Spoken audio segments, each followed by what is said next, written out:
The only thing that stands between the American people and a $2,000 emergency survival check is 52 Senate Republicans. America has 600 billionaires. Now, $1 billion doesn't sound like a lot of money these days. President Trump just signed a bill begrudgingly that has $900 billion in it. But trust me, $1 billion is still a whole lot of money. It's actually so much money that it's really hard to find words to describe what it looks like. But let me try. If you're, for instance, one of the 500,000 Americans who makes the minimum wage in this nation, and you're lucky enough to work 40 hours a week, guess how many years you would have to work in order to get $1 billion? 500 years? 1,000 years? 10,000 years? No, you're not even close. If you make minimum wage in America today, you would need to work for 75,000 years in order to make $1 billion. With $1 billion, you are leading a life that, frankly, none of us can really imagine, right? You've got private planes, you've got yachts, you've got household staffs in the dozens. You've got enough money to make sure that your children and your grandchildren and your great-grandchildren and your great-great-grandchildren never have to work a day of their lives. Generations of your offspring can just live lives of indolent luxury without a care if they so choose. You know where I was 2 days before Thanksgiving this year? I was at Hamden Middle School in my state to help hand out free food for the unemployed, the poor, and the disabled ahead of a long holiday weekend. And I noticed that down the hill from the roundabout at the school where they were handing out the food, there was a usually empty parking lot. And that night, at that moment, at the beginning of the event, that parking lot was lit up by hundreds of sets of headlights. Hundreds of cars just sitting there, idling in that parking lot. The cars started pulling into that lot hours ago. They got wind we were handing out food, and they got here early to make sure that they didn't get left out. We have enough food for 300 people, and there were 300 cars in that lot before I even got here. That is what has happened during this pandemic. Millions of families all across this nation, through no fault of their own, have lost their jobs, have had their hours dramatically cut back.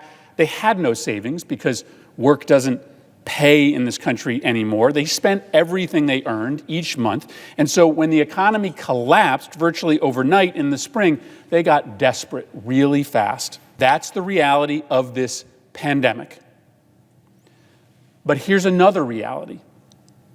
Those 600 billionaires in this country, as it turns out, as a group, they lost nothing during this pandemic. No, exactly the opposite.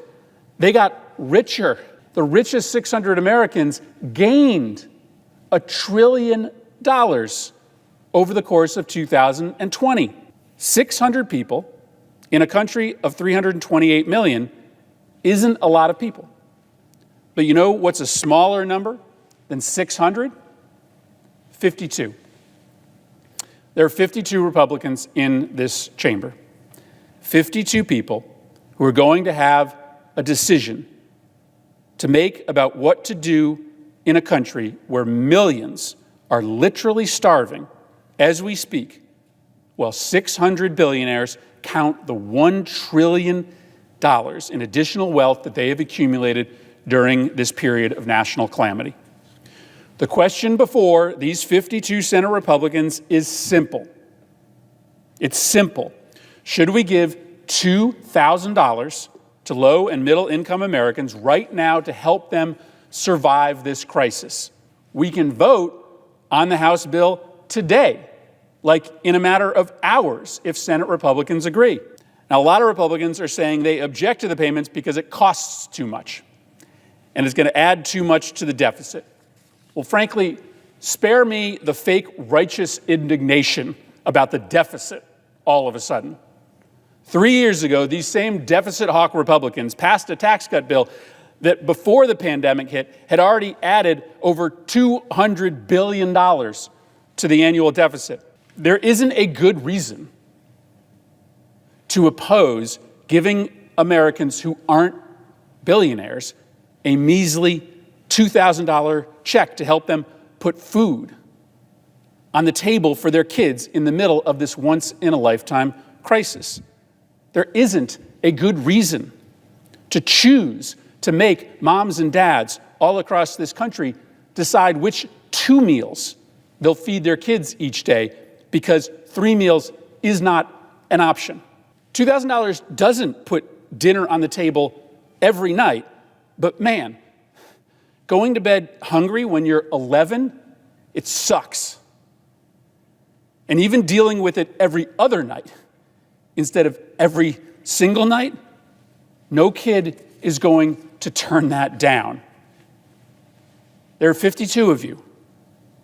And the next 24 to 48 hours, you get to decide. Do you protect the billionaires? Or do you choose to feed that 11-year-old kid?